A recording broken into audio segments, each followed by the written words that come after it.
Okay, it is 12:01, so let's go ahead and get started. Good afternoon. My name is Walter Alcorn, Chair of this Transportation Planning Board, and I will call this meeting of the TPB on November 19th, 2025 to order.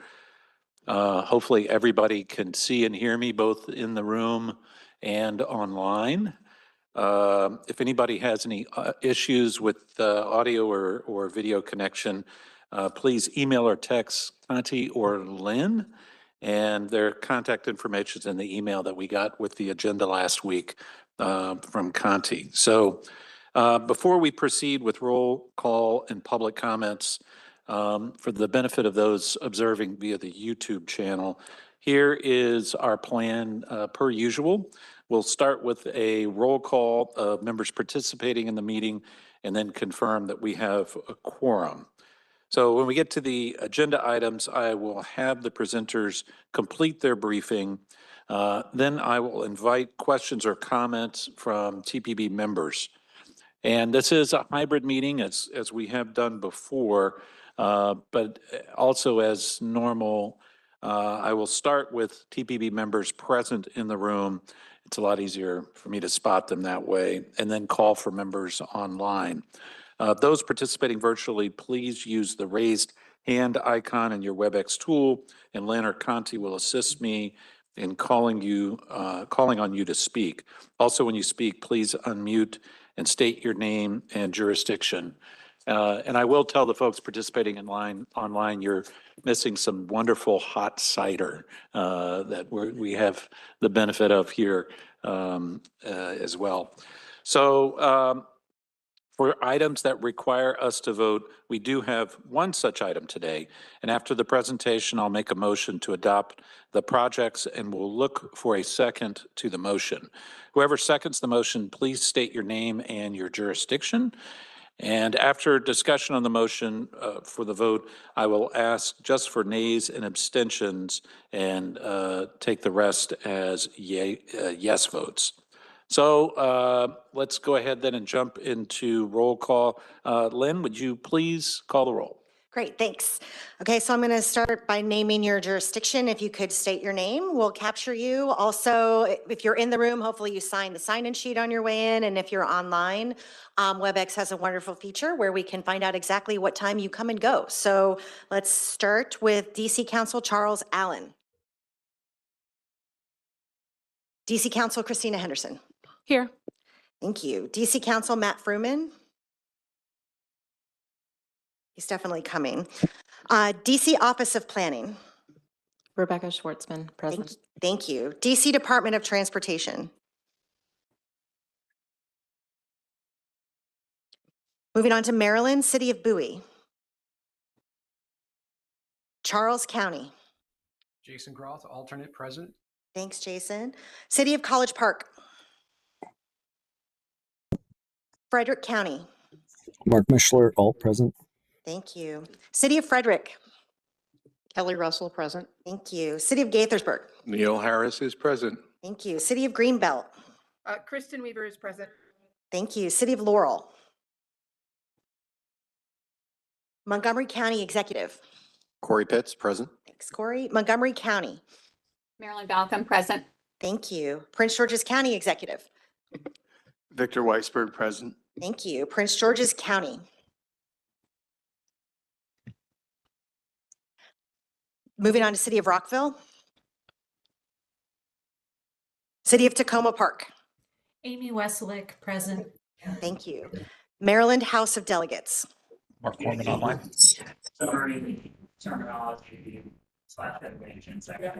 Okay, thank you. Got it.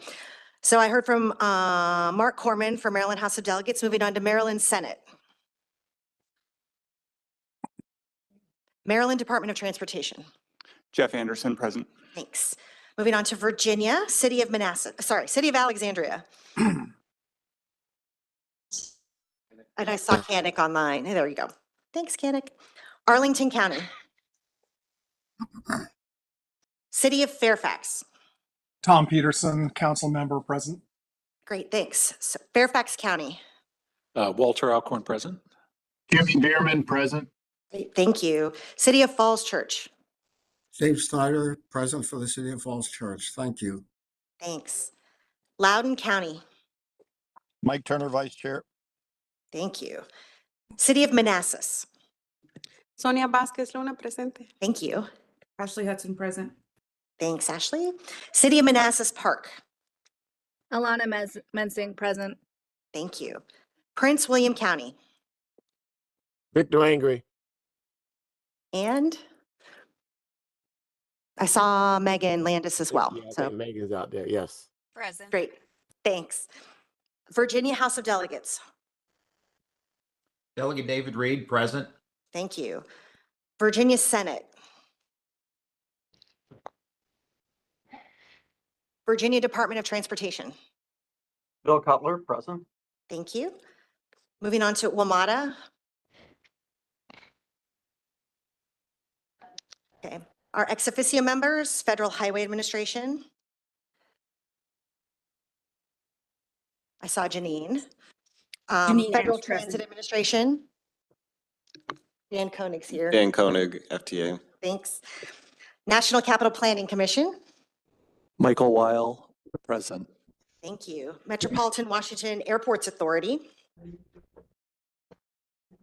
And National Park Service. All right, that concludes roll call. We have a quorum. Okay, very good. Thank you, Lynn. Now it's time for comments from the public. I'll first have Lynn call on members of the public who are here and signed up to provide their comments. I think we have one. Is that Yes. correct?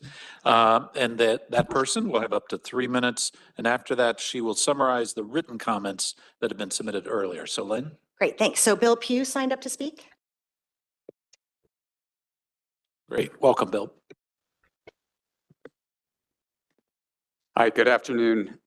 Thank you, Chair Alcorn and TPB members. I'm Bill Pugh. I'm the Transportation Climate Director with the Coalition for Smarter Growth. Thank you for the opportunity to speak. I'm speaking on Visualize 2050 today. And first, I want to thank TPB staff for their long, hard work preparing the plan and the tip. I'll note that the documents are very public friendly, lots of links, easily find information on the hundreds of projects. And so I appreciate all the work. They're very friendly, accessible documents. Also, I want to thank the board for your vote last month, voting unanimously to exclude the 495 Southside Express Lanes project and directing VDOT and MDOT to explore other project options that can better help the region in the corridor. Related to the Visualize plan, but not in the plan, just want to also recognize briefly your hard work on DMV moves, and thank you to your bodies for endorsing the plan this week. And with our collective effort, in a few years, we can see that that money and those bus prioritization and rail modernization recommendations in Visualize 2050. So thank you also for that. And now focusing on what's in the current draft Visualize plan, it's important to look back 4 years ago and with the special process that this board adopted and where we wanted to go with this and some of the effort we made, but we didn't quite get there. But some of the quotes from the news release, the TPB news release in summer of 2021, I'll just read one or two. The board took a fundamentally critical vote to set the region on a direction to truly meet effective climate change goals with regard to the transportation sector. Also, requiring the board to undertake a thorough reevaluation of the projects in the plan so that it meets the region's goals, including climate change, and to accelerate the schedule for the plan. So I think we appreciate, and we all want to get there, and the plan acknowledges this, and I appreciate that the plan says, look, we need to do more on safety. We need to do more on, they don't say climate change, and I'll get to that, but resilience, sustainability. So I appreciate that the plan acknowledges that and the efforts. And we also appreciate that this body did hold another public comment period before agencies submitted their plans or submitted their projects. So that did help. And with the review of the inputs before conformity, there were a number of old projects that didn't need to be in the plan that were taken out and some improvements made. But I think you'll see when the results overall, it is a more status quo result, and we do want to get there faster. The plan does not achieve the greenhouse gas reductions in the COG plan, and it falls well short. So I'll just ask for a few requests going forward that this board and the bodies can immediately take. You'll hear more on the public comments. But I think one thing, if TPB can't address climate change due to federal US DOT guidance, and that you'll see it's not in the plan. And if no one's holding the regional accountable, I think that this should be assumed by the COG side of the house so that we're continuing to make progress on the adopted strategies. So that's one thing. I think also just acknowledging the induced demand in the document. A number of state DOTs do this. We need to educate the public and officials. And then lastly, on the land use side, we know it's not just about the transportation projects, but the region needs to make more progress on getting housing near transit-served, job-rich locations. So we hope you'll be responsive on zoning reform, removing minimum parking requirements. These are things that you can do in your jurisdiction. So again, thank you for all the hard work, and we hope to see these types of steps going forward. Thank you. Great, thank you. So that concludes the members of the public that signed up to speak section. So between noon on Tuesday, October 14th, and noon on Tuesday, November 18th, the TPB received 1 letter, 3 comments submitted via the general comment form, and 24 comments submitted via email. This is key here. Comments pertaining to the Visualize 2050 public comment period have been summarized in a separate memo. So we're treating them all completely separately. So I'll just talk about the other things right now. Again, the letter. So the letter we received from Acting Maryland Secretary of Transportation, Samantha Biddle. She shared an MDOT response letter to a letter written from Senator C. Anthony Muse from Maryland State Senate District 26. So it's got both those letters in this comment. His letter expressed his formal opposition to the Southside Express Lanes project. He states the project raises serious equity, environmental, and transit planning concerns that would disproportionately impact residents of Southern Prince George's County. He calls on the TPB, VDOT, and MDOT to preserve the transit right-of-way on the Woodrow Wilson Bridge, conduct a comprehensive traffic impact study, and release all memoranda on any cross-jurisdictional agreements related to the project. Acting Secretary Biddle included her response and acknowledgement that the project has been removed from the Visualize 2050 plan in its current form, noting that the TPB called on the parties to collaborate on solutions in the corridor. She also addressed his requests for any cross-jurisdictional agreements, noting that the only such agreement is the 2001 Woodrow Wilson Bridge operational agreement. We received 3 additional comments via the general comment form. All 3 consisted of comments in opposition to the Southside Express Lanes project. And lastly, as you see from the theme here, there's more residual comments from the action taken last month. The TPB received 24 emails that missed their original deadline to include content urging the TPB board to reject the current proposed project, which, as you know, we did. So as I mentioned, all these comments can be found on our meeting page, and you'll hear a lot more about the comments that we're receiving in the public comment period later on this agenda and in next month. That concludes my report. Thank you. All right, thank you very much, Lynn. Appreciate that. So we are on schedule. Let's keep going forward. We have our second item on the agenda, approval of the October 15th, 2025 meeting minutes. When we've been provided a written summary of the meeting, and hopefully folks have had a chance to review the minutes. But I move that we adopt the minutes of the October 15th, 2025 meeting as provided. Second. Okay, seconded by Mr. Harris. Thank you for that second. Any corrections or addition to the meeting minutes from folks in the room? Anybody online have any changes to the meeting minutes? Okay, for the vote then, are there any nays or abstentions from anyone in the room? From anyone online? Okay, then those minutes are adopted. Thank you very much. Now we go on to item number 3, the technical committee report. We have received a written summary of the November 7th meeting, And I'm going to ask Mr. Weisberg, the chair of the technical committee, if there's anything else you want to add. Vic, anything else? Thank you, Chair Alcorn. Nothing more to add other than the minutes and the items that were reviewed for this meeting and for beyond.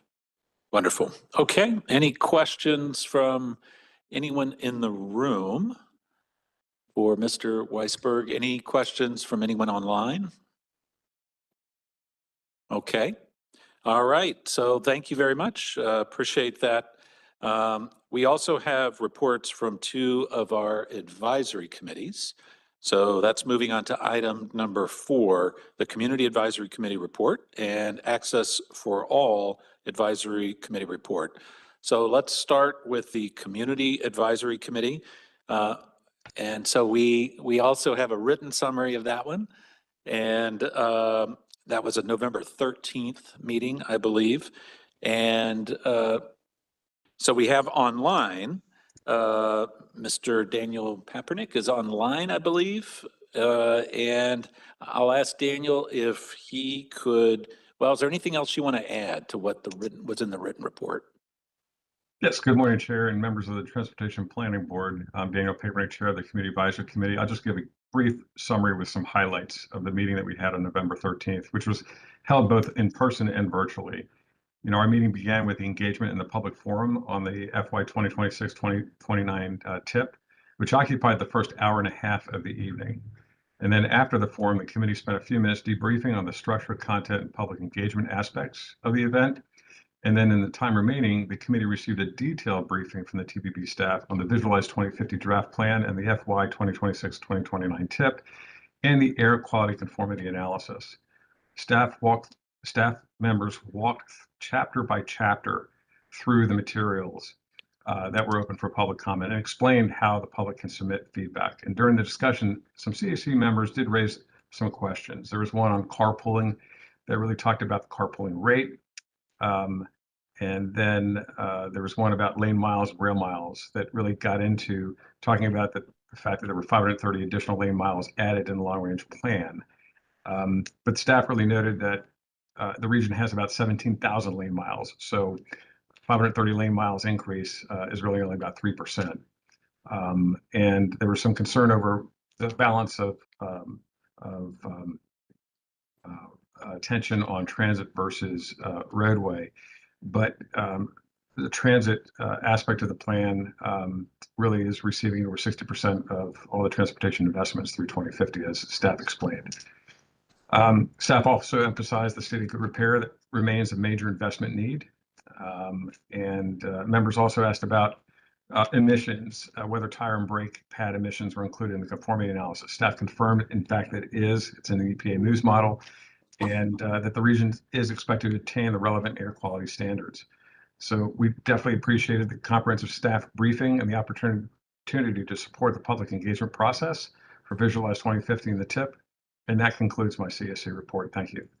All right, very good. Thank you, Mr. Papernick. Very helpful highlighting those items, and appreciate all the work you and that advisory committee are doing.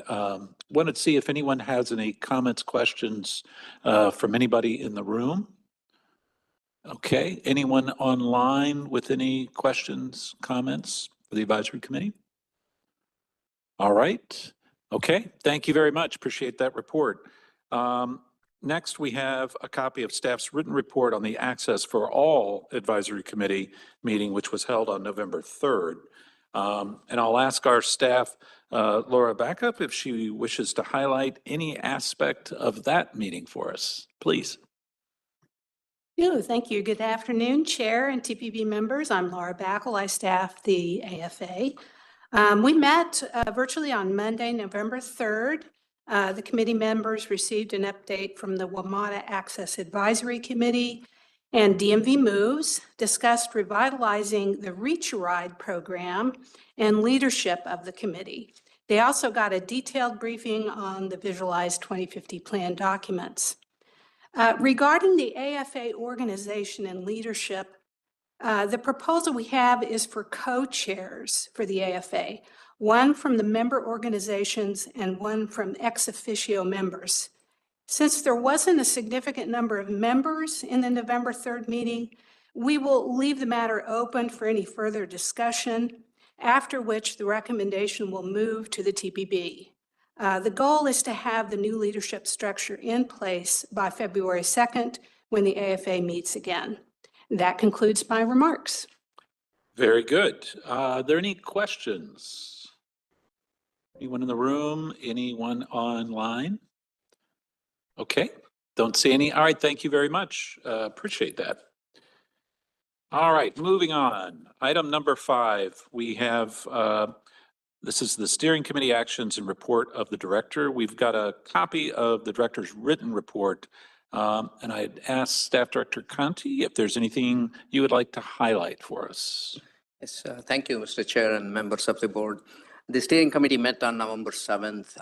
The TPB currently has a moratorium on TIP amendments because the TIP is in public comment. So there were no TIP amendments, but the steering committee did review and finalize the agenda for today's meeting. In my written report, there are a few things that I would like to draw your attention to. On page 9 in your packet are the dates and times for all of the TPB board and the steering committee and the technical committee meetings for 2026. The good news is, except for January, most of the remaining meetings will be on the 3rd Wednesday. January, because of the holiday schedule, is a different date. So if you would please make a note of that. The second item on this past Monday, there was a joint meeting of the COG and WMATA boards. This is the second such meeting that has been held between the two boards. The first ever such meeting was held May of last year. So in about 18 months, the two boards had convened a task force that they called the DMV Moves Task Force. And the DMV Moves Task Force was asked to come up with a vision, with an approach, with a plan to have this region have world-class transit service that is funded with a predictable, sustainable source of funding, not just for Metro, VRE, MARC, local buses. And the task force completed its work. It presented a DMV Moves plan to the two boards, and the two boards adopted the plan. They endorsed the plan, and they adopted the vision and goals, and they adopted a resolution. The resolution calls on all of the 24 member jurisdictions in our region and the states and the District of Columbia to do their part in realizing a number of recommendations. But the resolution also requests the TPB to assist in this process. And I think a number of our board members also served on this task force, and they were at the joint meeting. Perhaps they would like to add something later. And now I know, Mr. Chairman, you plan to say something about this later during your remarks. The copy of the resolution that was adopted has been posted to the TPB meeting materials website. And within this, within the packet you have from me on page 9 particularly, you have a staff memo that provides you with the link to all of the documents that the DMV Moves Task Force has produced. Also, a little bit of somber news. This past Sunday was the World Day of Remembrance for Road Traffic Victims. I'm sorry to say that that is something that we have to do, but it's an opportunity to spotlight a very important and challenging issue for all of us as transportation planners and transportation system operators to tackle. The TPB has been very clear and candid in stating how that it is an important priority. Last year, Chair Henderson convened a regional summit, called for TPB to get more proactively engaged in some activities, and you will hear about that in the coming months. But I'm glad to report that the TPB and the COG's Street Smart Safety Campaign, something that we have been doing twice every year, COG has now officially joined the DC Families for Safe Street Coalition. And we participated in a Street Smart Safety Campaign activities on November 16th at the Foggy Bottom Metro Station. there'll be more to report on the Street Smart Safety Campaign. Maybe turning to a slightly livelier theme. Today is the World GIS Day. It was started in 1999 as a way to celebrate all things spatial. It's a day where we acknowledge the many applications of geographic information systems, and the TPB has been in the lead in using GIS to develop tools and to provide a story map of the various regional transportation planning activities. So we are happy to release today a complete summary of all the things in which TPB uses the GIS as a tool, and what tools are now available to all of your member agencies and also to the general public. For example, the TPB has identified high-capacity transit stations and called for transit-oriented communities to be built around them. You now have a map of where all of these stations are and what levels of development there are and what opportunities there are. I know, Mr. Chairman, this morning you were at a similar event in Falls Church, so appreciate it. And lastly and importantly, the board meeting next month on December 17th will not be held in this room or in the COG building. The COG building will be undergoing renovations over the next 6 months, starting tomorrow morning. So this is the last meeting for a while in this room. We have worked to secure meeting space not too far from here, right across the street from here, from the National Association of Counties, the NACO building right across from this building. So you all will not have to make changes to your travel arrangements to come to the TPB board meeting, except for the month of December. December meeting on the 17th will be held in the NVTC building, Northern Virginia Transportation Commission's offices in Arlington. We will provide the details of how to get there for December. So that concludes my report, Mr. Chairman. I turn it back to you. Wonderful. Thank you very much, Kanti. Any questions for Kanti on his report or comments? Okay. All right. Very good. Then let's move on. So chairman's remarks. I've just got a few things. What I want to do is first take a moment to honor a longtime TPB member who will not be returning. Ms. Kelly Russell has served on the TPB for a decade, during which looks like you have one of the highest attendance records. Okay, starting with that, which is impressive. But she also chaired TPB during 2020, which was quite a year, as we all know and remember. And there's a few things I want to note that are listed here. It's actually very impressive. Responding to the needs of the COVID pandemic during that year, Ms. Russell was involved in developing the precedent-setting approach and process to hold all virtual meetings of the TPB. It's a big step, but also while accommodating comments from the public. So it was during her tenure, the TPB adopted its equity statement in the aftermath of George Floyd, and she launched the TPB's smartphone app, Incentrip, which basically turned choosing how we travel into a friendly game that could also earn travelers some money. So, and I also understand from TPB staff that TPB is one of the few, maybe the only MPO in the country that has a mascot for its tip. And Lynn is holding up tip and the statewide companion Stippy, right? Okay. So that's quite a hard act, I think, for anybody to follow. But yeah, quite a list there. And Kelly, we thank you for your service. We have a plaque, and if you would come up here and join me while I read what's on this plaque.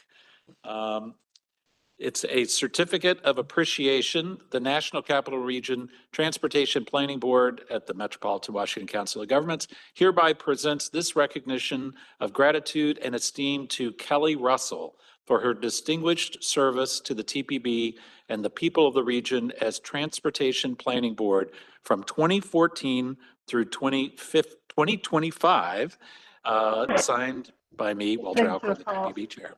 So congratulations. Yeah, let's get a photo. I hope they're not listening to me. Good, you can stand in between.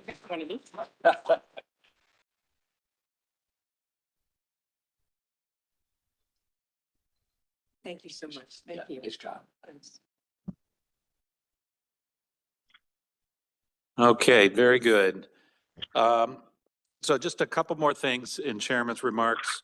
I think, as we all know, last month, this board took an important step and made an important decision to finalize projects for the region's long-term transportation plan, Visualize 2050.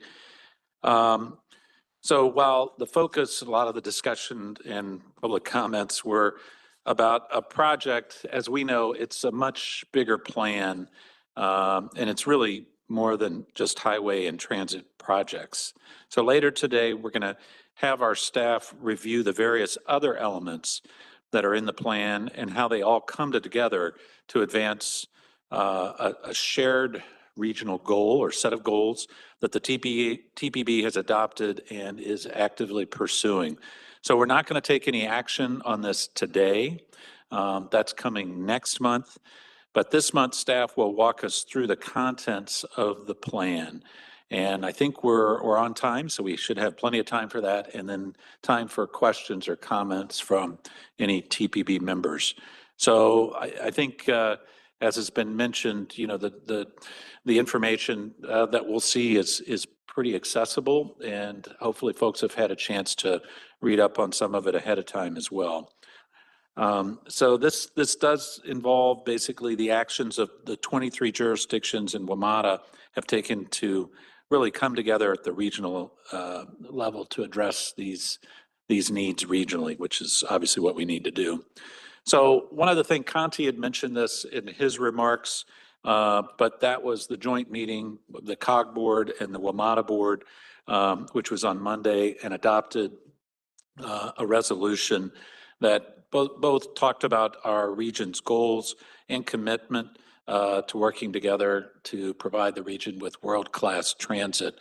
I have the opportunity of serving now as a Virginia representative on the WMATA board. I know several TPB members are also on the COG board, so this will be familiar to some of you. But there is in there, as Conti mentioned, there is a role of the TPB in coordinating a couple of things going forward coming out of that resolution. So there will be, I've asked Conti to look into this and report back to us with more inside information and I guess options for how TPB can play a constructive role in our efforts to continue to improve our transit system around the region.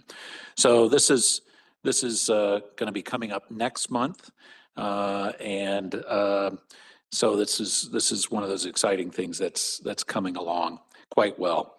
So lastly, I would note that next month the 3 officers of the board, including myself as chair, and the 2 vice chairs will be concluding our terms for the year, for the vice chairs, for the quarter for me, which is because, of course, taking over for James Walkinshaw, who went on to bigger and better things.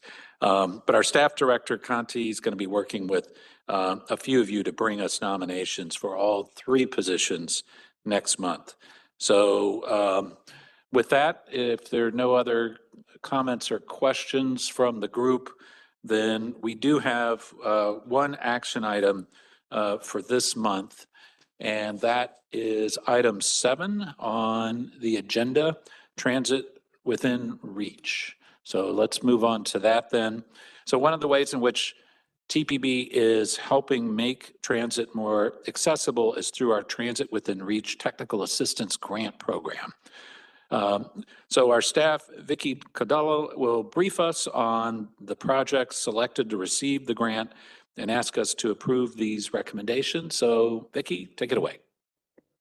Thank you, Chair. And hi, everyone. My name is Victoria Cadulo, and I'm the Program Manager of the Grants and Technical Assistance for the TPB, which includes management of the program that I'm here to talk about today, Trans Within Reach. And today I'm here to share with the TPB the projects that our selection panel is recommending for funding for the latest round of selection.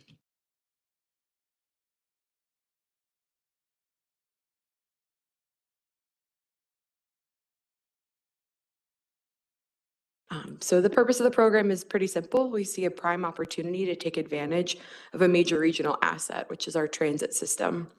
More than half of the region's job growth and over 40% of new households in the next decade are expected to be within a half a mile of high-capacity transit. But even where transit is physically close, it's often not within reach for people who walk and bike. Sidewalks may be missing, crosswalks might be unsafe, or trails and paths are yet to be built. Over the last 20 to 30 years, a regional consensus has confirmed the importance of improving bike ped access to transit. Visualize 2045 identified improving walk and bike access to transit as one regional initiative that can positively affect travel conditions in the future.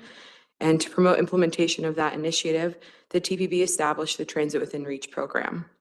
The goal of the program is to fund small, high-impact projects that will make it easier to walk and bike to transit.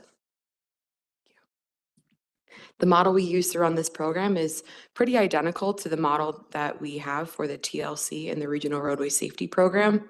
We provide technical assistance from consultants, so we're not offering direct funding to the jurisdictions. It's a slightly different setup. And the projects are designed to be quick, small, and low cost, although very impactful. Transit Within Reach is slightly different from our other programs in that it funds only preliminary engineering and design up to 30%. Our other programs, folks are eligible to apply for planning, so slightly different. And again, the purpose is slightly more focused in that only projects that improve walk-bike access to transit are eligible for funding. And one last difference is that we award these projects every 2 years rather than annually, and this is the third cycle. So here I have the program's priorities, which I've mostly described already. I did want to emphasize that the program is seeking to fund projects that are ready to move forward with construction in the near future. So for this cycle, we had $250,000 available. The solicitation period took place this summer from June to August, and we received 3 applications requesting a total of $290,000. The program follows a selection process that is also very similar to the one used for TLC and RRSP, so this might look familiar.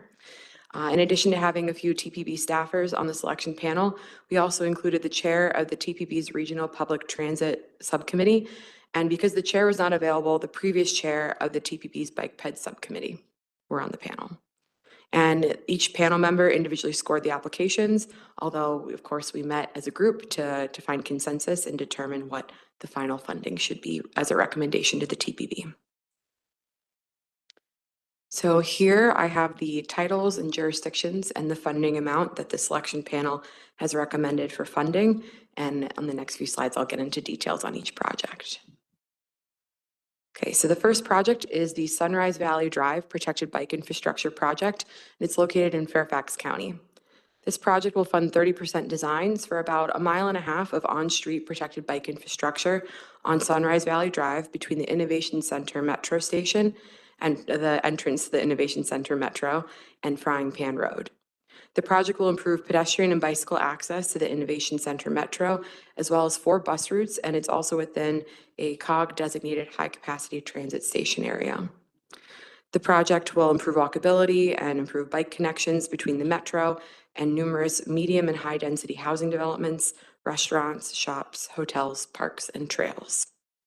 The final products of this project will include a traffic study to look at the impacts of removing a travel lane, conceptual 30% designs for pavement markings, signage plans, and signal modifications, as well as a cost estimate to implement the project. The next project is the Lockwood Drive Shared Use Path project located in Montgomery County.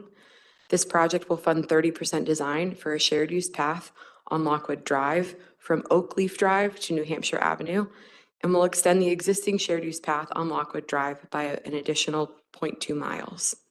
This project will help connect bicyclists and pedestrians to 2 COG designated high-capacity transit station areas, as well as multiple capital bike share stations. And you can see on the map, there's a lot of bus activity in the area. The final products resulting from this project will include selection of a preferred route, data collection, 30% design, and a cost estimate. For the last project, it is titled the Lewis Avenue Bike Ped Improvements, and it's located in the city of Rockville. This project will fund preliminary design of bike ped improvements on Lewis Avenue near Twin Brook Metro. In a neighborhood adjacent to the Twin Brook Metro, this project will prepare a road survey and develop preliminary engineering plans for improving the pedestrian and bicycle facilities on about a 1.3-mile corridor.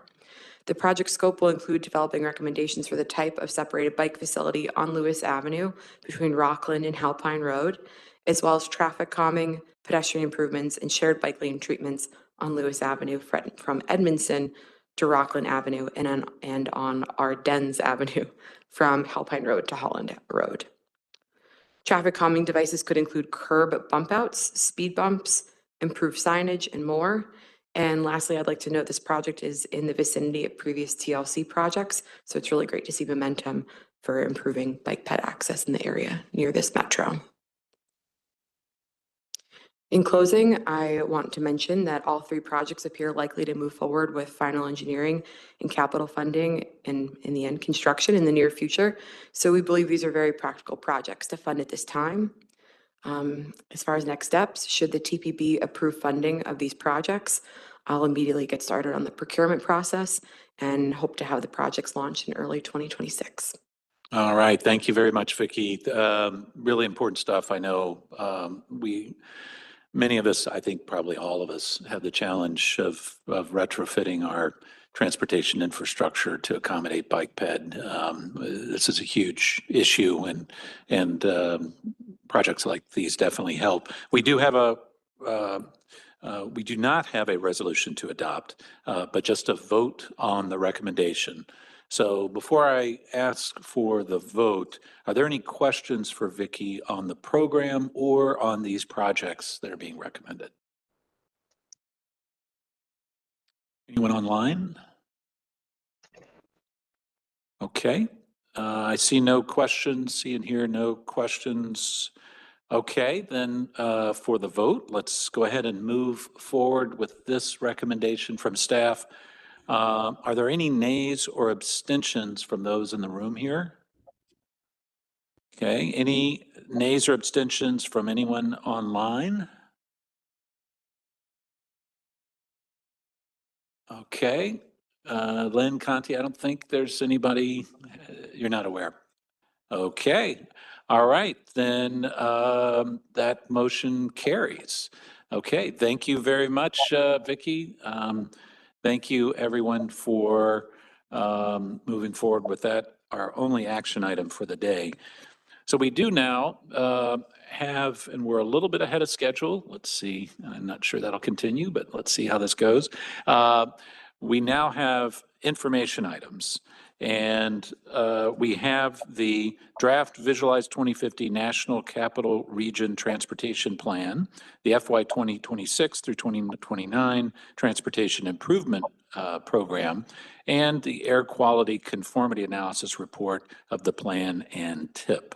So we are now looking for an overview of draft Visualize 2050. So Christina Finch on our staff will brief us. So Christina, take it away. All right, thank you so much. And good afternoon, Chair Alcorn and members of the board. Following the board's vote last month to finalize the regionally significant projects for the next plan, TPB staff were able to complete the draft Visualize 2050 National Capital Region Transportation Plan, the FY 2026 through 2029 Transportation Improvement Program, and the Air Quality Conformity Analysis Report for both the plan and the TIP. These 3 documents were released for public comment and the interagency review period on October 23rd.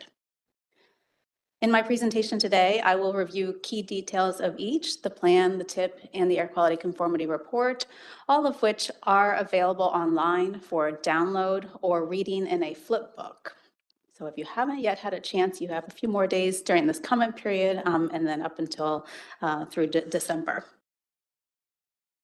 Visualize 2050 consists of an executive summary and the full plan document, where the financial plan's project list is available under separate cover on the Visualize website. The executive summary captures the plan's highlights, including the anticipated regional growth and performance outcomes of planned transportation investments, as well as the challenges that will persist beyond what can be accomplished with this plan. The full plan has 7 chapters, which I will review with you today. There are also many additional resources available for you to review online, from interactive maps, hooray for GIS Day, and to lists of service providers and stations, as well as the public database of project information.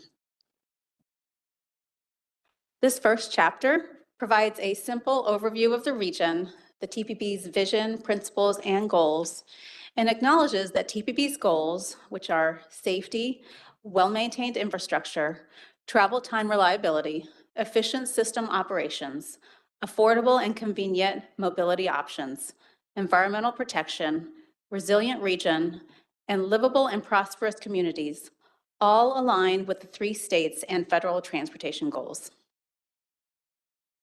The second chapter captures a snapshot of transportation currently, the percentage of all trips by mode, and how each of the multimodal elements lay the foundation for future improvements.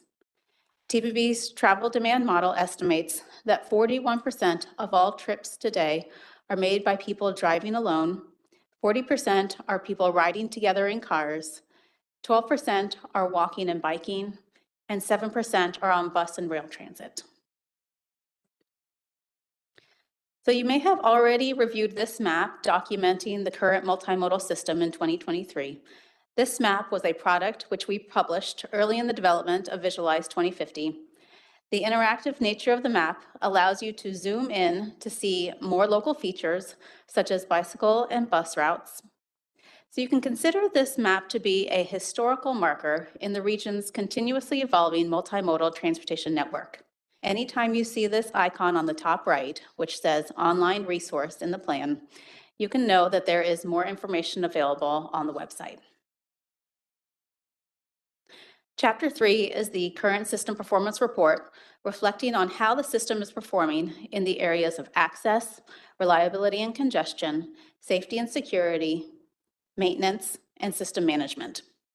Some of these areas have associated performance targets, which enable us to gauge in a quantitative way the region's progress towards meeting its goals. This chapter, along with Chapter 2, provides the foundation upon which our region will make improvements in the future. Access to destinations is captured by mode in the plan. Currently, on average, within a 45-minute commute, 1 million jobs are accessible by auto, and 400,000 jobs are accessible by transit. For non-motorized trips, 63% of residents and 72% of jobs are located within a half a mile of existing portions of the National Capital Trail Network, and over 6 million Capital Bike Share trips were taken in 2024. Remote access continues to play a large role in accessing work, education, and goods and services. Don't have it on this slide right here, but I just wanted to point out that in this section here under access in Chapter 3, we include a bar graph, so I encourage you to go and look at it. I find it very interesting. It's figure 3.1. It shows the average distance and average time in minutes for commutes taken by mode, which comes from the region's State of the Commute survey. Not surprisingly, commuter rail has the longest average travel distance at 31 miles and average travel time at 76 minutes.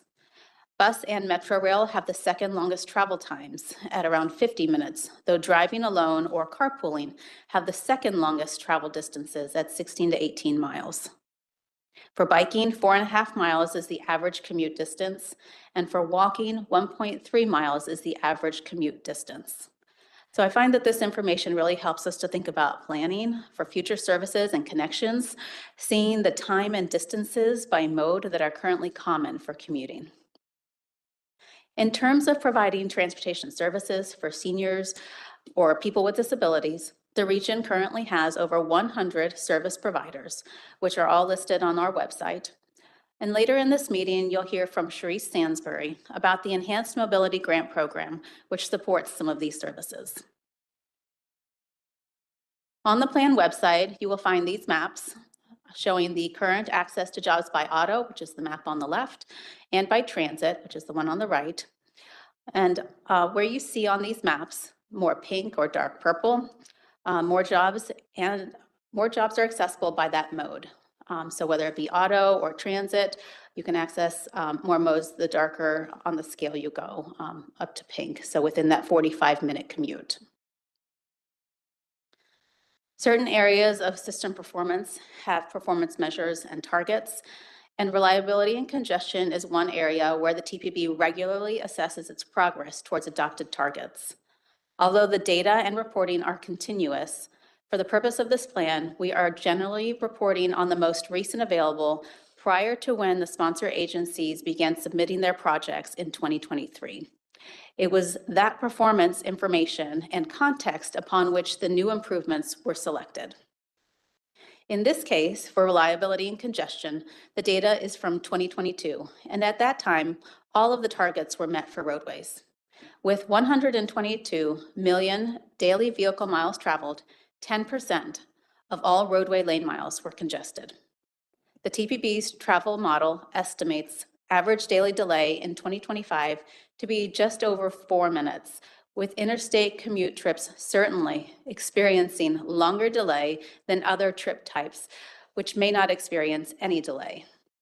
Even though travel times may be reliable, they can still be frustrating, since today people need to budget twice as much time to drive somewhere during peak travel times. The plan's content captures that the region experiences limited truck parking, that for bus transit, reliability is often dependent on overall roadway traffic conditions. On the railways, people experience overcrowding at rush hours, and limited track space between shared freight and intercity trains causes delays, particularly at the Potomac River crossing, which is a significant bottleneck on the East Coast. All of this impacts travel time reliability. So I just want to mention that air quality is also captured here because TPB tracks measures and targets for CMAQ, which is the Congestion Mitigation Air Quality funded projects. As for safety, the region did not meet any of its targets for roadway fatalities or serious injuries, and for that reporting period was seeing the numbers increasing. For transit, the region met about half of its targets. Data is collected for each transit mode, from van pools to commuter bus to heavy rail. These data points establish the safety baseline upon which improvements were proposed for Visualize 2050. Later in this meeting, you'll hear from Janie Nam and Eric Randall about newer data that they've been analyzing that is part of the ongoing performance monitoring process. For maintenance of roadway pavements and bridges, the region met 5 of 6 performance targets, only missing the mark on the amount of non-interstate pavement in good condition. Bridge deck area and interstate pavements met their targets. On the website, we have several maps and graphs with more specific data by location on bridge and pavement condition. Moving on to maintenance of rail and bus transit assets, the plan captures that the region met 13 of 19 targets for asset maintenance. Targets are established for every type of transit vehicle, from support vehicles to rail cars and buses. The state of good repair of stations and transfer centers, as well as supporting parking structures and lots, are also mentioned and reported on. Also monitored and reported on. The life cycle and replacement process of many of the vehicles certainly plays a role in meeting a target at any given point in time. The last part of Chapter 3 reviews various elements of system management by mode. The functioning of the current system is monitored and responded to with the help of various technologies, coordination programs like MATOC, or traveler information programs, as well as curb space management. In recent years, there has been more implementation of alternative intersections and interchanges to improve vehicle flow. On the transit side, certainly the Better Bus Initiative from WMATA this year was a great example of how the region can optimize existing resources to provide better, more efficient services. Chapter 4 contains a lot of topics that are influencing or impacted by transportation in the areas of the economy, environment, public health, and emerging technologies. As of our last regional travel survey, more than half of people reside in detached single-family homes. The other half are single-family attached or multi-family homes, and most people own their homes. Certainly, housing affordability has been a topic of discussion for many years, and land use and development patterns built over time have played a role in how people choose to travel today.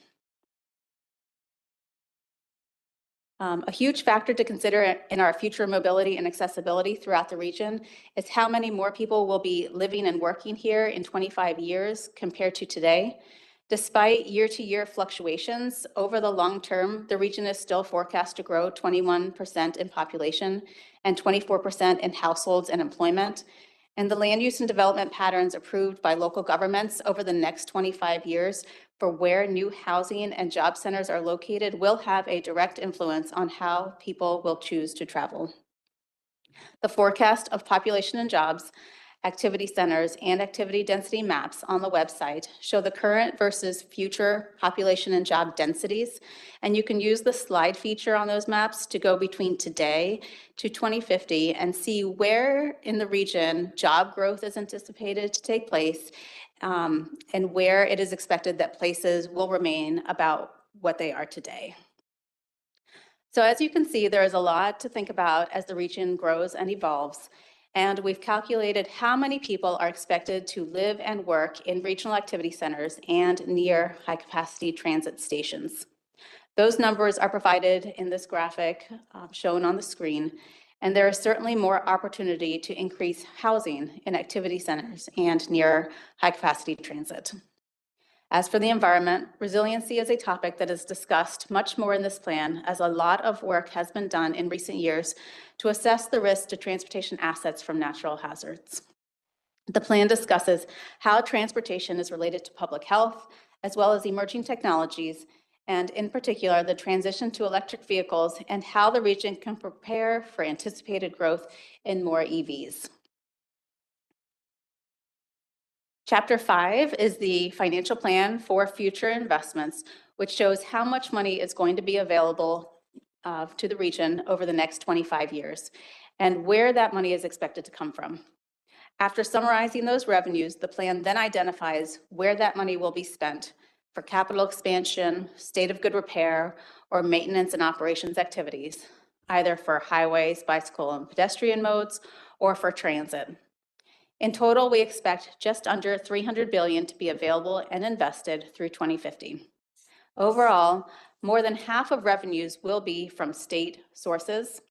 Federal makes up about 14%, whereas local funding will provide 18%. The largest expenditures will be for transit, and particularly for operations and maintenance, which will require just under half of the revenues anticipated. Expenditures to expand the system will be just over 15%. In this chart, you can see the revenues and the amount of each revenue source by state. Fares and tolls is at the top of each bar, and state funding is at the bottom.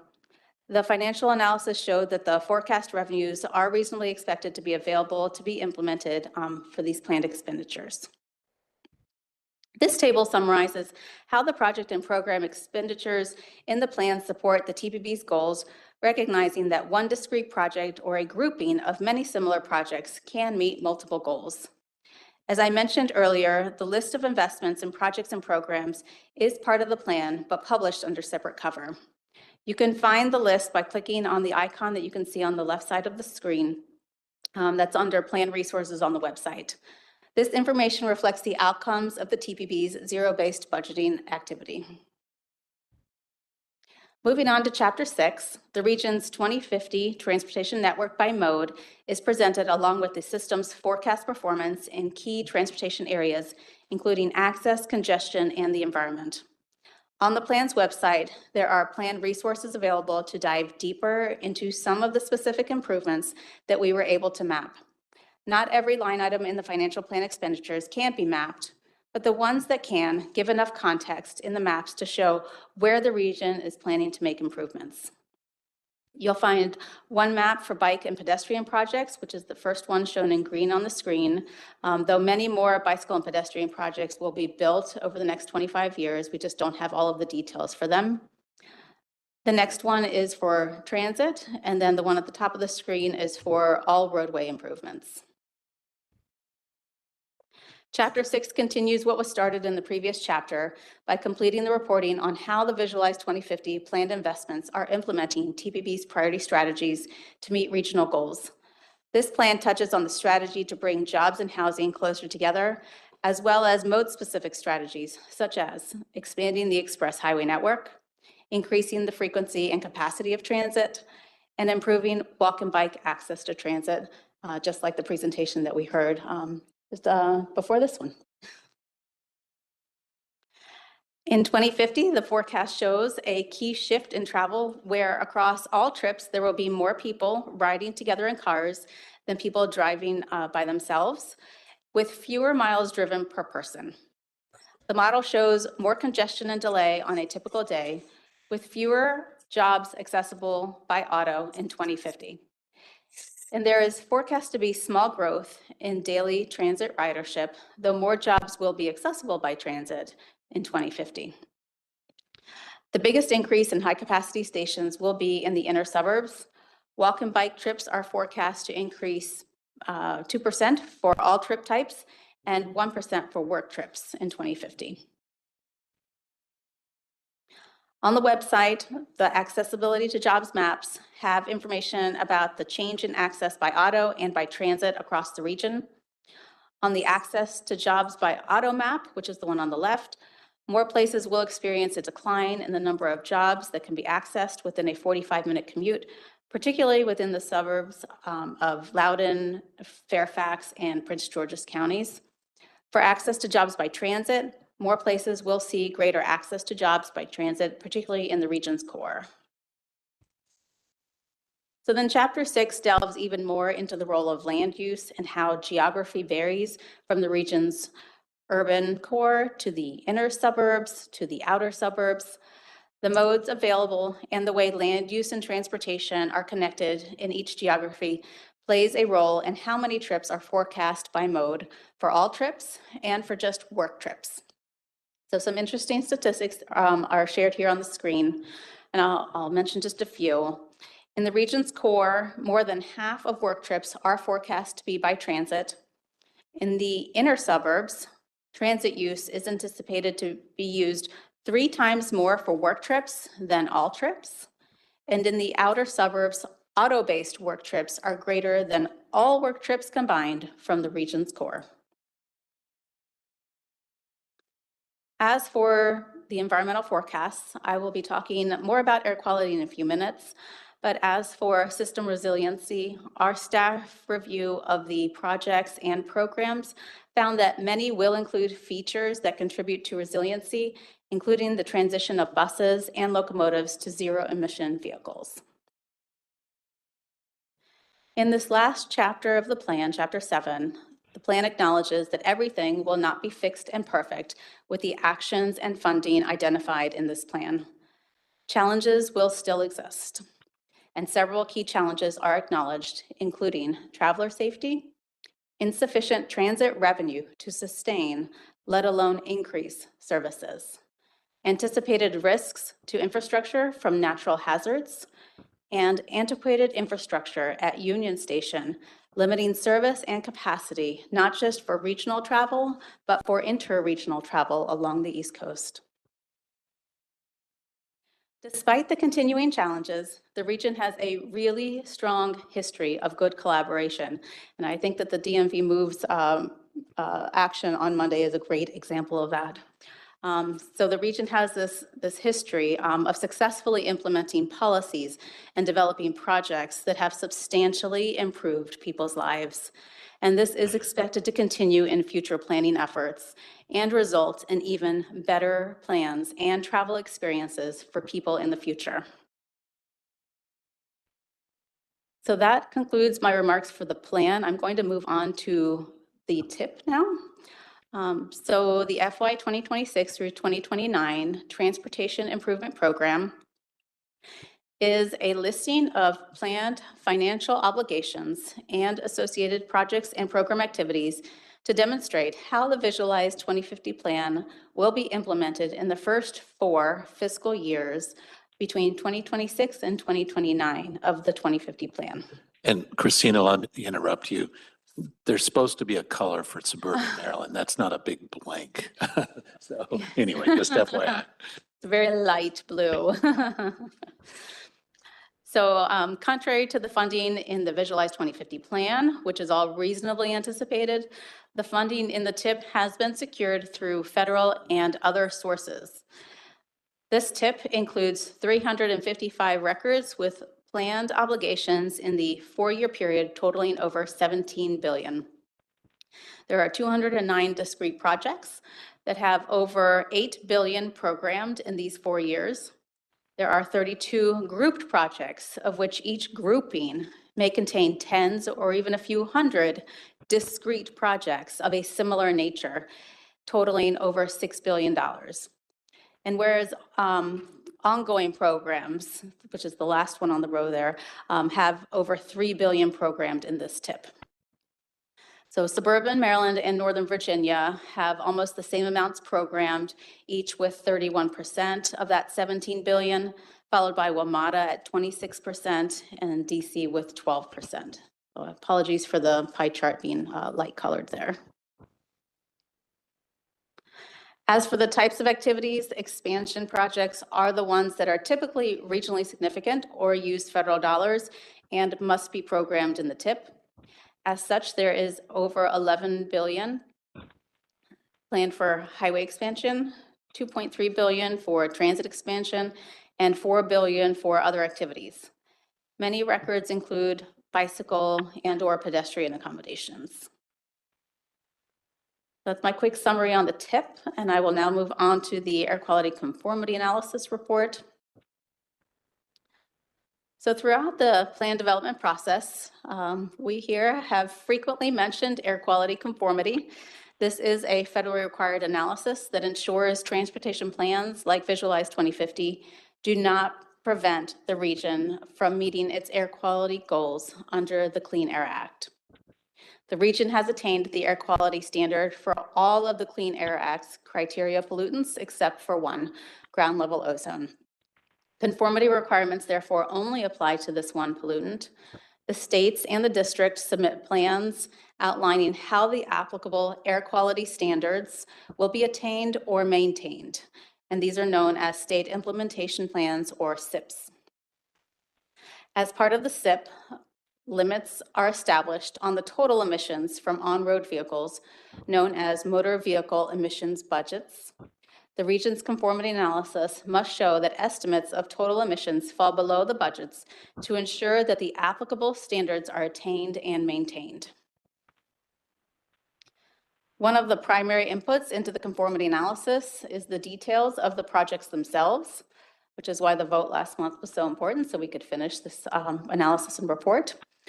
Projects identified as regionally significant for air quality conformity are coded into the region's roadway model network, which simulates their impact.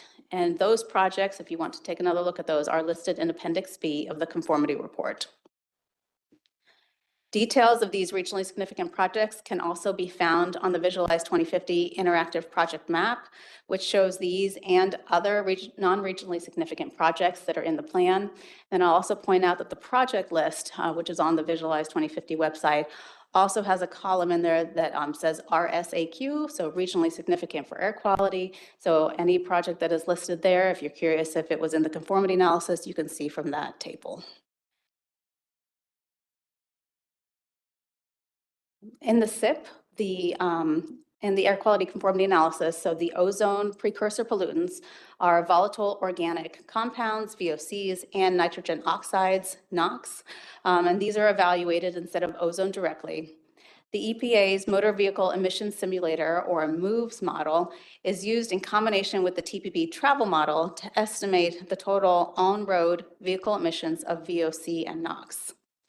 The green horizontal lines on these graphs show the emissions budgets, while the curved lines that are all curving down show the estimated total emissions. So both VOC and NOx emissions fall below the motor vehicle emission budgets. And this shows that Visualize 2050 and the TIP both conform to the state implementation plans. So that means that the region passes conformity. So we are almost at the end of this 30-day public comment period, and all of that information that you need to review that I've just gone over is on the visualize2050.org website. Any remaining comments must be submitted by this Friday, November 21st, via one of the 4 ways that are available for anyone to comment. So either the online form or sending an email to tppbcomment@mwcog.org. We're taking phone calls, and people can leave a 3-minute voicemail message at 202-962-3774, or sending a letter to Chair Alcorn via mail. So any of those 4 ways are opportunities for people to provide comments. And last week, as was mentioned earlier, TPB staff held a forum on the TIP document where representatives from the 3 states and WMATA shared how their agencies prioritize and identify projects and secure funding. So a big thank you to all of the staff who participated in that meeting. In the board's agenda packet for today, you'll find the interim report on the comments that we've received during the first half of the comment period. So please go ahead and take time to start reading through those. The comments are generally falling within one of 3 buckets. So either comments on projects specifically, whether people are in support or in opposition of a particular project, comments on various topics that are discussed in the plan itself, or other ideas or general feedback that they wanted to share. So many comments are focused on opposition to roadway widening and insufficient transit expansion, as well as concern over the growth and continuation of auto-oriented developments. So following the end of the comment period this coming Friday, TPB staff will be working with a consultant to summarize all of the comments and provide responses, which will be shared with the board in December. And at that time, the board will be asked to take action on the Visualize 2050 plan, the TIP, and the air quality conformity analysis report, and that will all occur at the December 17th meeting. And that concludes my remarks and overview of the 3 documents available for public review. I do want to say thank you so much to all of the TPB staff that have contributed in so many ways to the development of these documents into the planning process, as well as the member agencies, all of your technical staffs who have also played a huge role in contributing, especially through the zero-based budgeting exercise. So thank you so much. All right. Well, thank you, Christina. That was very thorough. And thank you also for acknowledging the team that pulled this together. This was truly a Herculean effort to get us to this point. And just a reminder, public comment period closes in 2 days. So that's this Friday. So make sure folks know if they want to get comments in, to please get them in by Friday.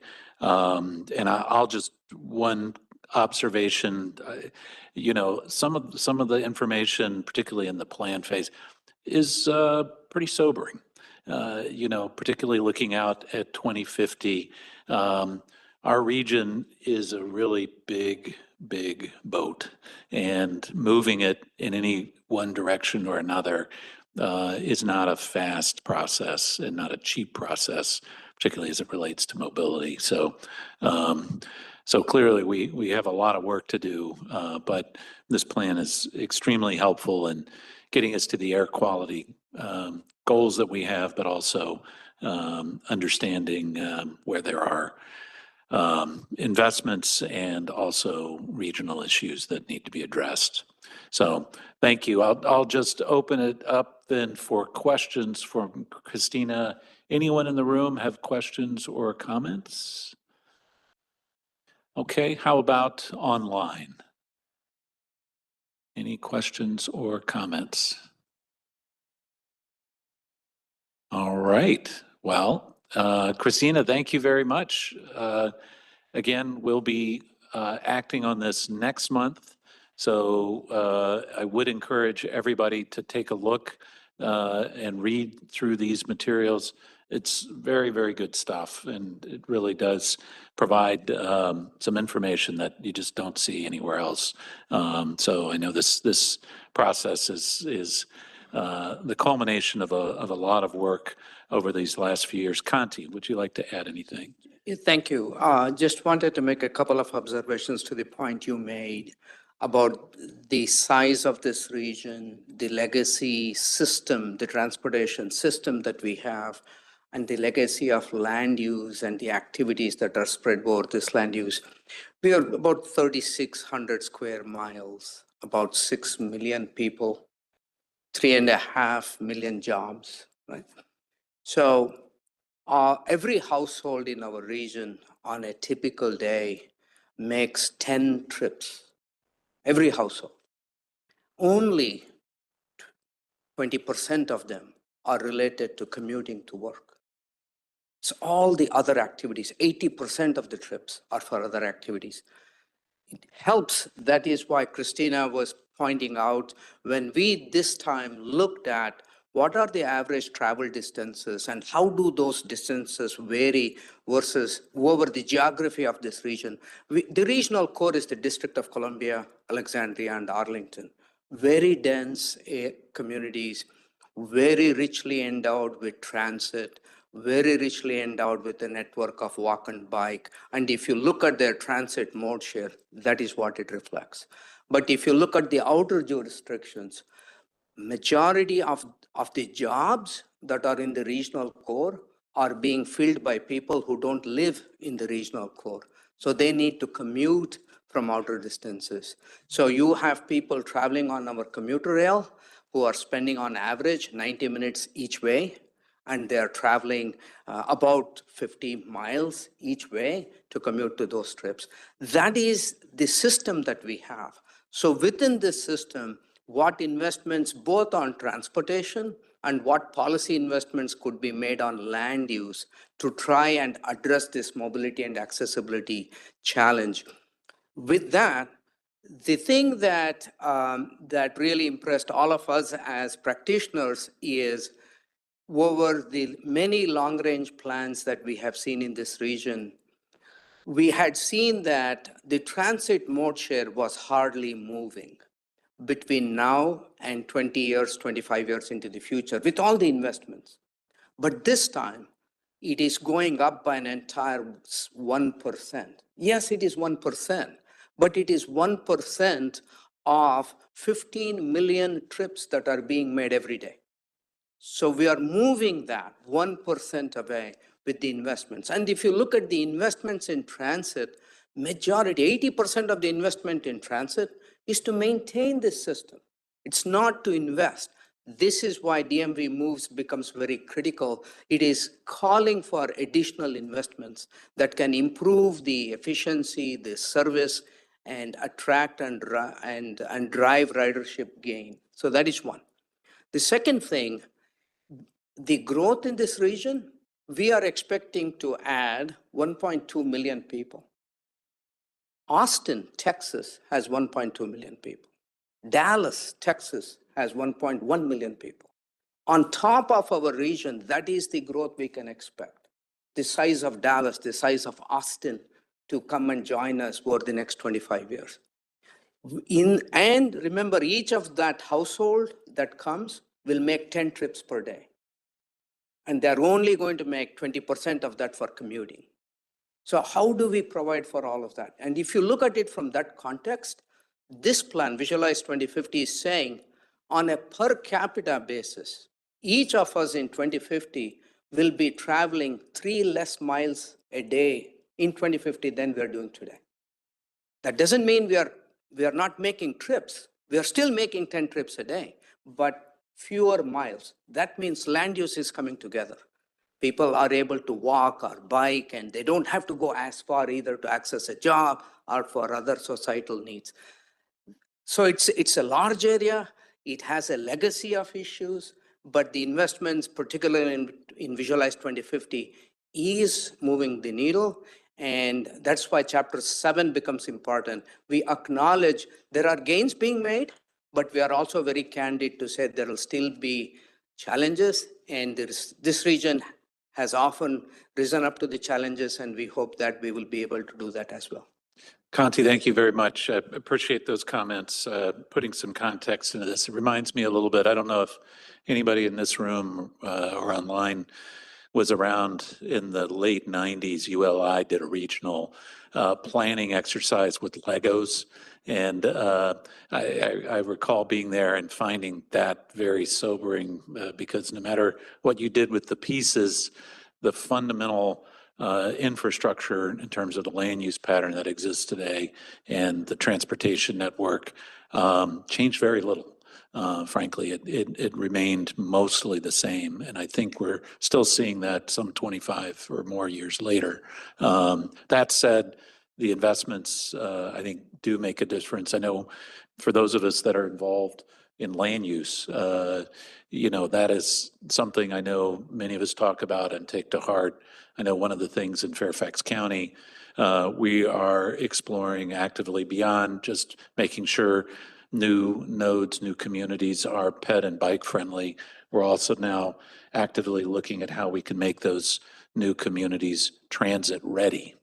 And I think we're going to have to continue to really look at our land use in a creative way to plan for this future, to move the needle a little more on transit, on bike ped, so that our congestion numbers don't get worse than they're already projected to be. So other comments, questions from anyone on this?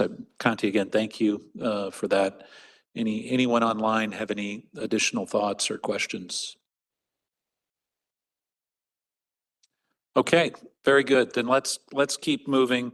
We do have item 9. We have draft targets for transit and highway safety. Okay, we were just talking long-term about safety and some of those goals. So this item, like the last one, we're being briefed today and will be asked to act next month. It's also an activity, it's not just federally required, but I know it's also a priority and has been for many years by this board.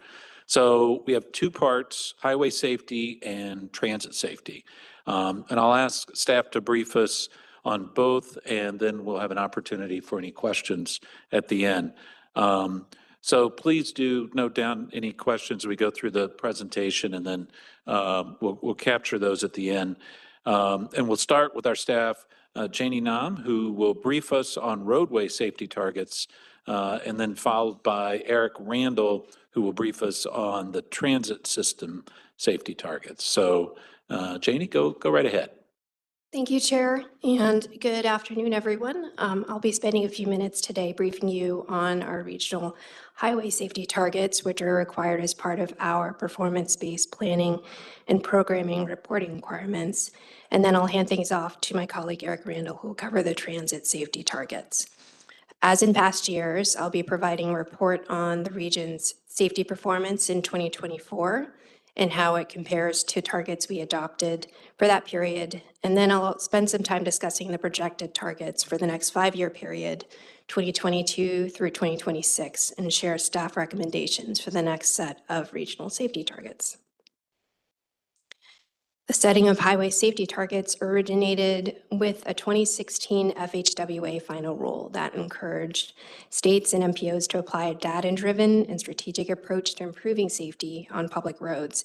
And that rule requires states and MPOs to adopt annual safety targets in 5 performance categories and to measure and report on progress towards those targets on a yearly basis. State DOTs must report their targets each year by August 31st. and MPOs are to report their safety targets within the following 180 days. And by requiring states and safety targets and ongoing evaluation of safety performance, the regulation aims to promote transparency and accountability, enable the tracking and understanding of progress on roadway safety nationwide, and facilitate informed transportation investment decisions.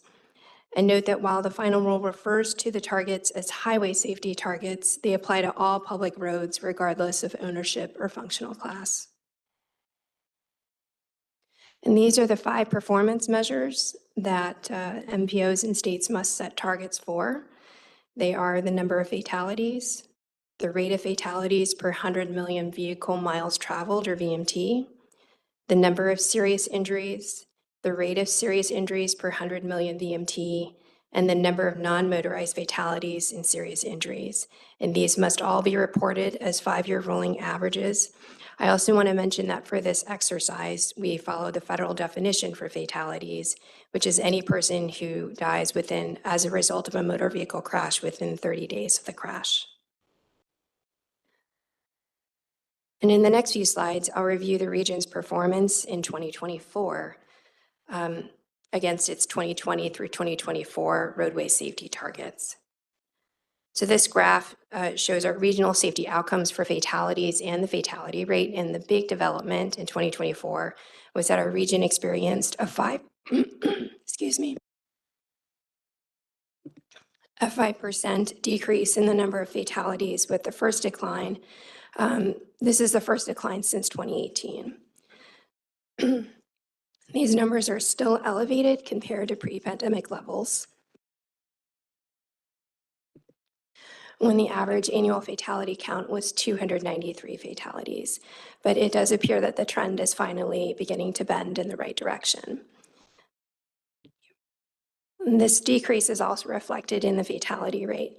VMT remained unchanged from last year, so the 5% decrease in the number of fatalities also resulted in a 5% decrease in the fatality rate. Inversely, serious injuries increased in 2024 by 5%, which is the second consecutive year of increase. And this has been a pattern of fluctuation since 2020, so we'll continue to monitor this trend. The serious injury rate similarly increased by 5%.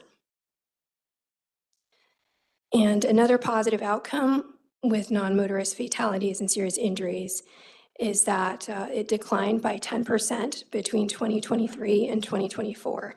And this is the second year of continued decline and remains below pre-pandemic, the pre-pandemic annual average of 559 fatalities and serious injuries.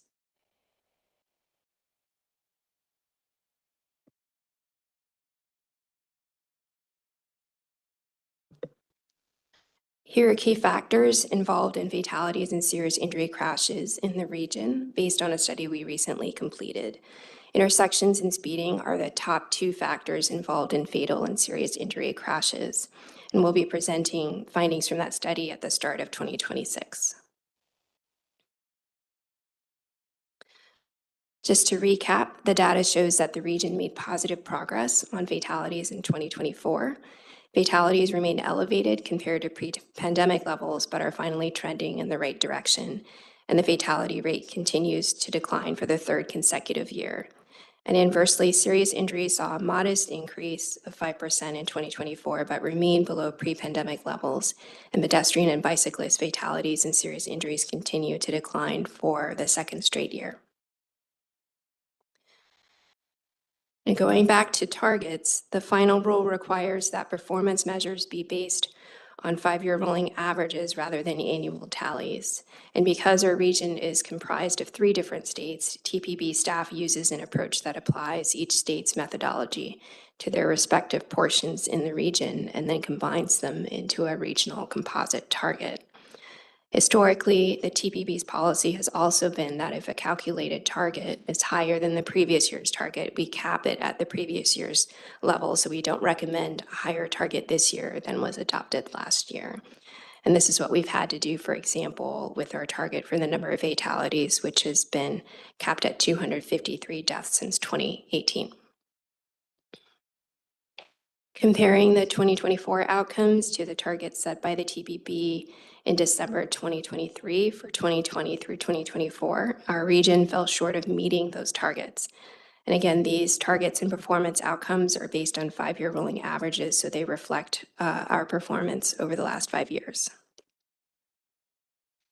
And now looking forward to 2026, the projections provided by our state partners overall project an increase in the number of fatalities, the fatality rate, and the serious injury rate, but decreases in the number of serious injuries and non-motorist fatalities and serious injuries.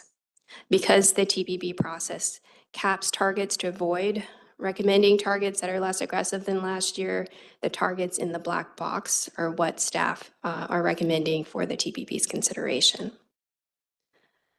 And that concludes my report. I'll turn things over to Eric Randall.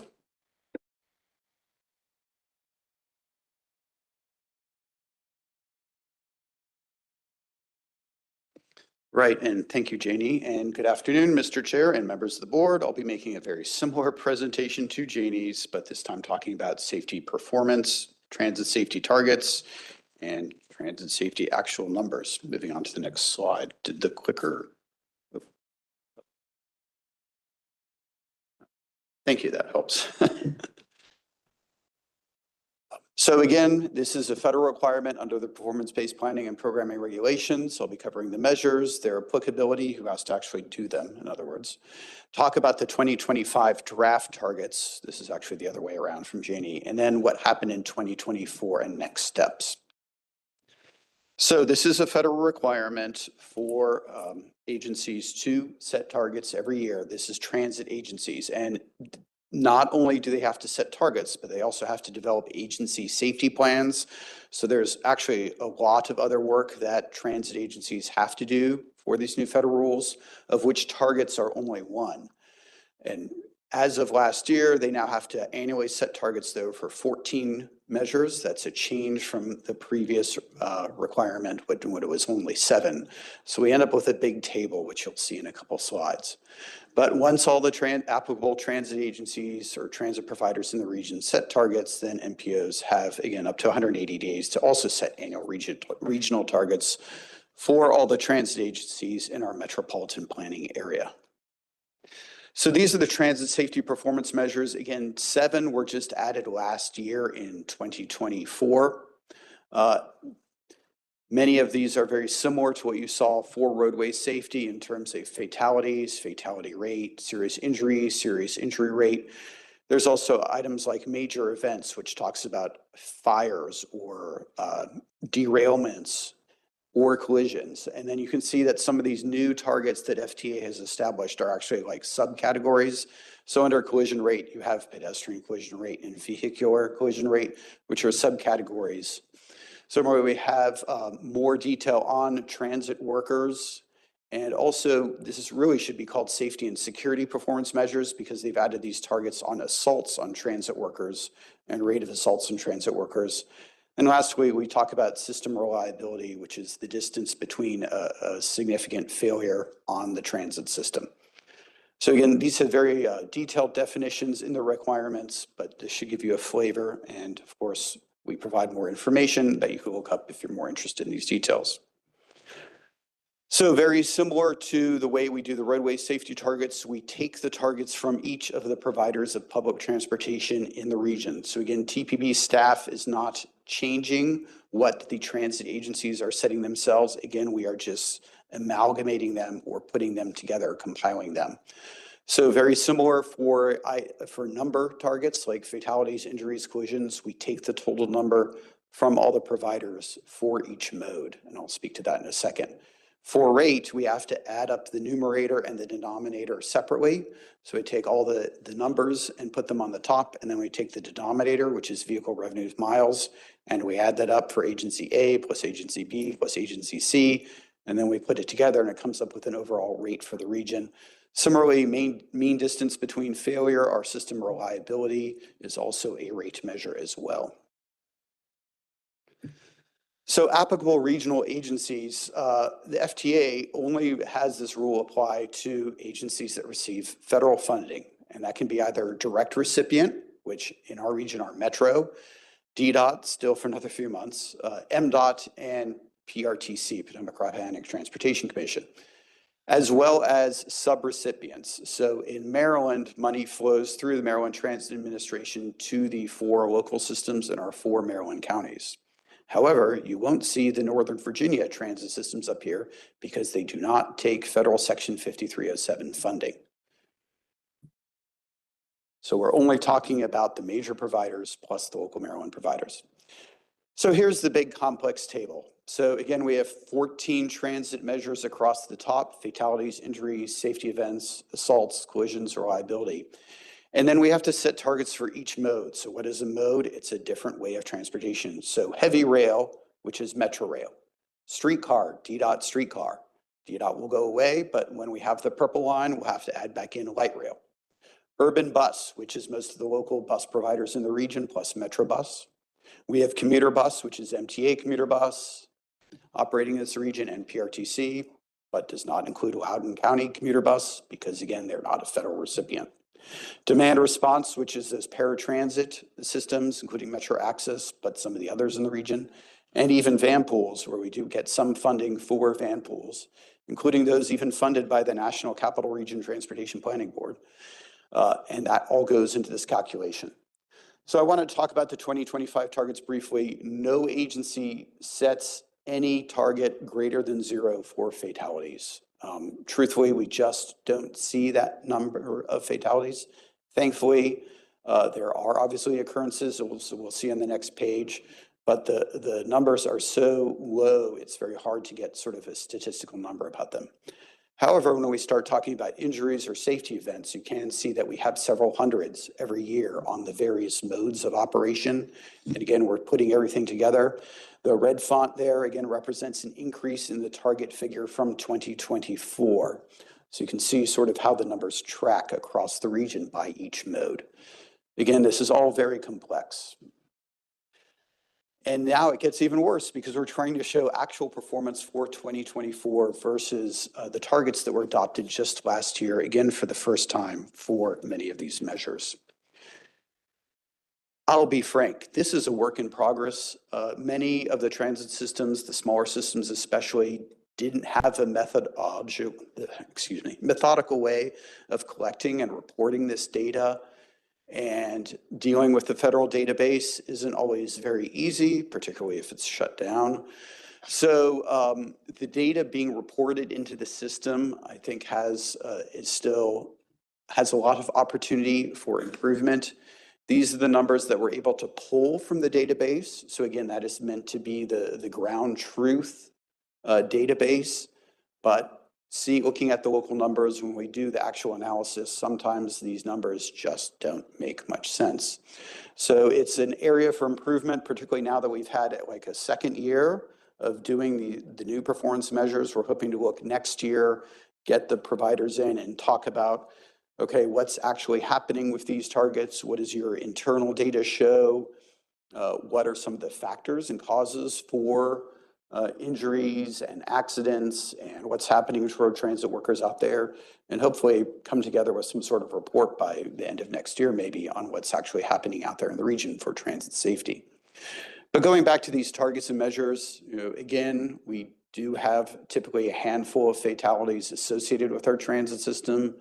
Some people engage in behavior which is not what we would like them to do. You might have heard the term subway surfing, for instance. So there were 4 fatalities associated with Metro Rail last year and 2 in the bus system. Again, the target is 0, so we've exceeded the target in those cases. You can see, though, that several hundred injuries are expected and have been observed. We exceeded the target in 2024 for injuries on both the Metro Rail and all the urban bus systems combined. So as agencies get more experienced with collecting this data, reporting this data, and observing trends with this data, hopefully we'll improve our process.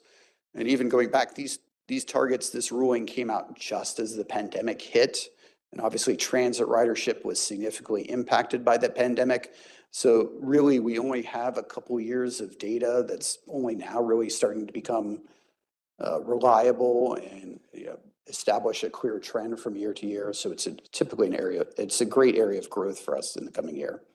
These are the rest of the performance factors back in 2024, safety events, assaults on transit workers, and collisions. So again, area of fruitful analysis to explore, but just to give you a flavor of what is happening in the region. So I'll close with that, and actually I'll close for Jeannie as well, which is that we'll be working over the next couple of weeks to finalize these targets and analysis. We're still have a few questions out with some of the regional transit agencies to verify their information and get any final information from them. And again, any comments from the board or that we might receive via TPB comment.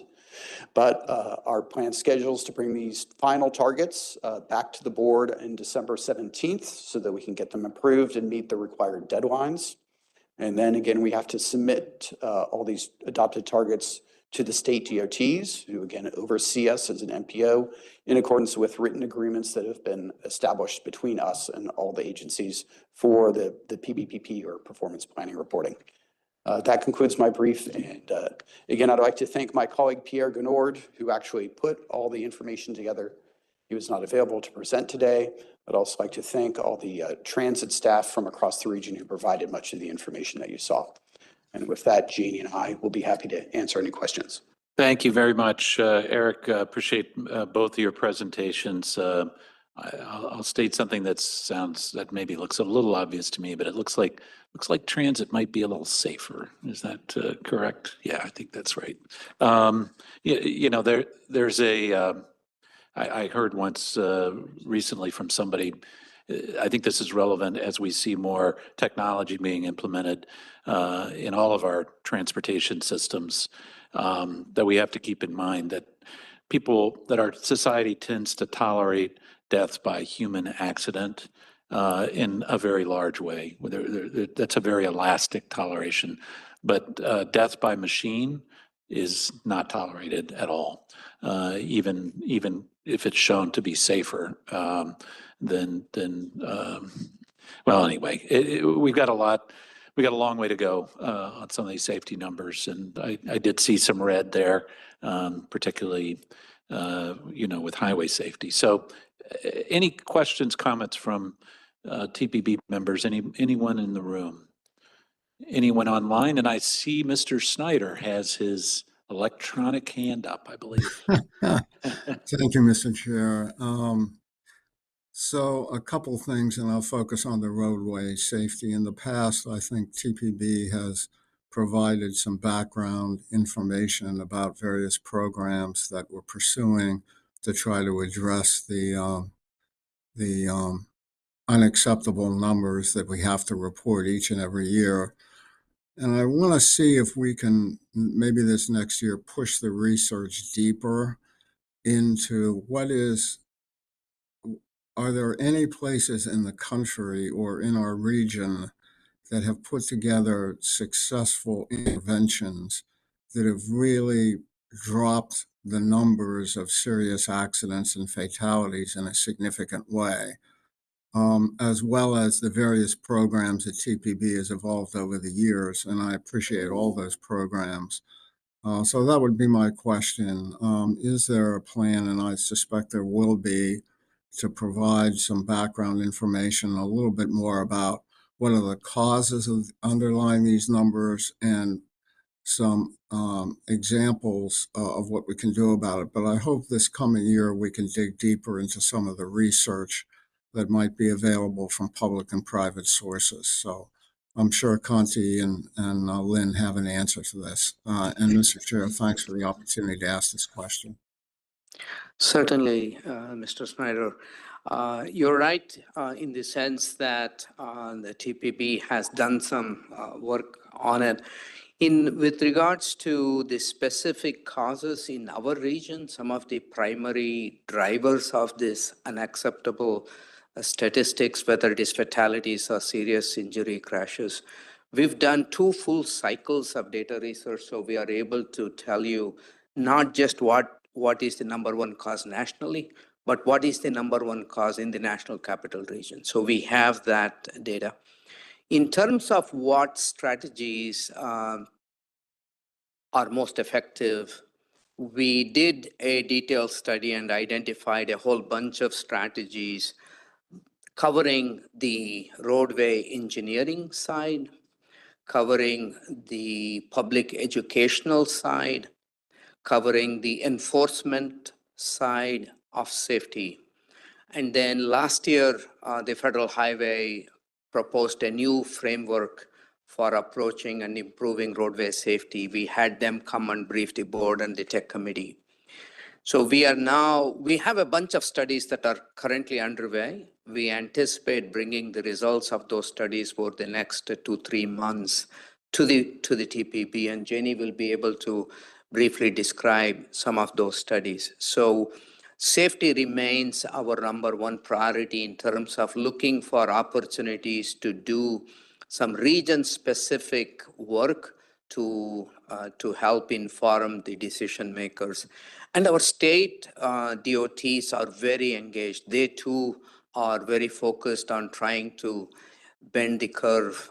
We are just now beginning to see some signs in the right direction, like Janie said, but there is substantive work to be done. So Janie, if you want to highlight some of the work that we plan to bring to the board the next few months. Yes, we were limited on the time on the agenda, so we weren't able to share those studies prior to today, but we have one study, which is our regional roadway safety study, which looks at some of the data patterns in the crash data across the regions. So identifying and trying to understand the nature of crashes, the location and the frequency. And part of that analysis also involves looking at involved or contributing factors. So we'll be bringing those results to you in early 2026. And the other study that we plan on sharing is what we're calling an inventory study, which is an inventory of all the safety activities across the region amongst our jurisdictions and trying to understand which amongst those activities are most effective. So we hope to share that in January, February. Thank you very much. All right, thank you, Mr. Snyder, for asking that question. Any other questions from any TPB member?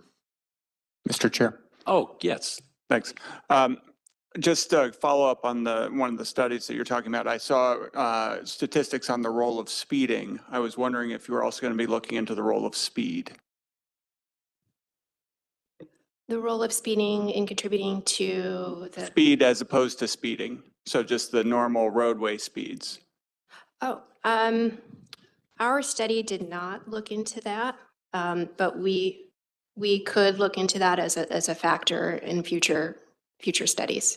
Yeah, I've certainly heard, questions about sort of pandemic and the lack of congestion and the effect that had on travel speeds, and then the correlation with increased congestion and reductions in fatalities or serious injuries. And then it obviously goes to the question of whether it's effective to lower speed limits on individual roads or other things like that as well. So that'd be great. Thank you.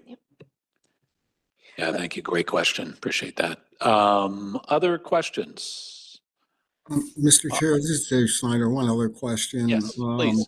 I'm particularly interested in electronic enforcement. That'll be an issue before the Virginia General Assembly, and so far the General Assembly has not approved much in terms of electronic enforcement. So will the studies help us understand the value of electronic speed and other types of electronic enforcement, say red light running cameras and those kinds of things? Yes, Mr. Snyder, thanks for reminding me. That was another study that is planned that Janie didn't get to mention. We do have a study underway that is examining automatic traffic enforcement, how effective they are, what kinds of enforcement techniques have been effective. That's one. Second, happy to report that we had applied for a grant with the DC Office of Highway Safety, and we were successful in getting a little bit of funding from them. So because in our region, while DC leads in terms of automatic traffic enforcement, and Maryland and Virginia are beginning to do that a little bit, there is no reciprocity of this. So we got some grant funding to examine what kind of legislative tools or what might be helpful to have legislation passed in Maryland and Virginia to fully have reciprocity of the tickets issued through automatic traffic enforcement, because that doesn't exist today. So those are two other studies that we are working on. Wonderful. Thank you. Thank you. Yeah, thank you, Mr. Snyder, for that question. And I would just add one thing in Virginia. We have General Assembly members that are very suspicious that all we want to do is raise more revenue when we ask for more authority for automated traffic enforcement. So, Conti, I don't know if there's any data or modeling on that, but that might be something else would be helpful. Any other questions before we move on? Okay, we are coming up close on our time for the end of the meeting, but thank you very much, Janie. Thank you, Eric. Let's move to our last item on the agenda, which is enhanced mobility grant selection and approval. This is our last item, and we are issuing a notice of action that we'll be taking in the next couple of months, which will be to award grant funds to provide transportation to some of our underserved populations. So we have Sharice Stansberry, who is going to brief us on this, and take it away. Thank you, Chair. Good afternoon, everyone. I'm Sharice Stansberry, and I'm the Program Manager for the Enhanced Mobility Program. The initiative of this program is to increase travel options for those underserved populations, such as older adults and persons with disabilities in our region. We are now in the grant selection process and approval phase of the solicitation, and I'm here to provide you with some updates regarding that process.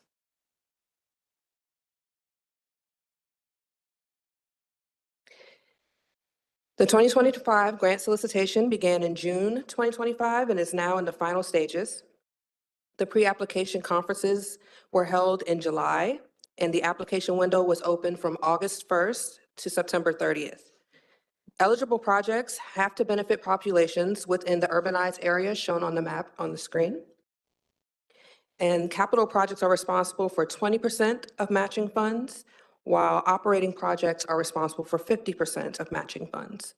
The total federal funding available is anticipated to be around $10 million.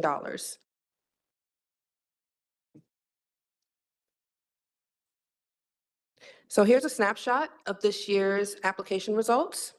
We had 31 applications submitted with $20.7 million requested in federal dollars.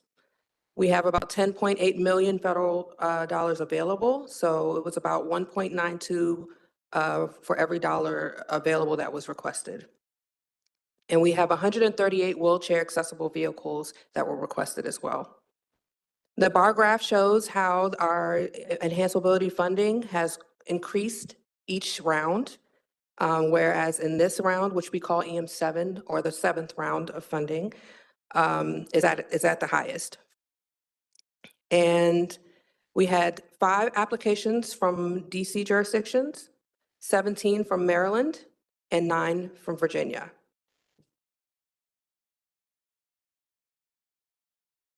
Here you'll see a timeline of the events that have recently taken place and will take place in the near and distant future regarding the selection of projects to be awarded, as well as what will take place after said projects are awarded. The selection committee kicked off on October 15th. The selection committee will send the scores to COG, or have sent their scores to COG as of last Friday. We are now compiling those scores, and we will finalize those recommendations on this coming Monday, November 24th. And then the TPB action item and approval will take place on December 17th, which is the next TPB meeting. Successful applicants are given 30 days to complete FTA required documents, which will take place once the award letters go out in January 2026. And approval from FTA, or when we submit that application in the spring, it will take up to 6 months, but we have experience that it can take less time than that. Sub-grant agreements or contracts will be signed and grantee projects are looking to begin in fall 2026. And anticipated initial vehicle deliveries can start as early as 2027. Next solicitation will be the summer of 2027 as well. Thank you. Thank you for your time today. That's the updates that we have available at this time.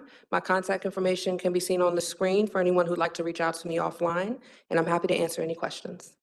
Thank you very much, Sharice. Sharice, I appreciate that. We look forward to seeing that come back next month. Any quick questions for Sharice? Okay, seeing none. All right, thank you. I believe that is it for our agenda. We will be meeting again on December 17th, the last meeting of the year. Hope everybody has a happy Thanksgiving. And I just have one question.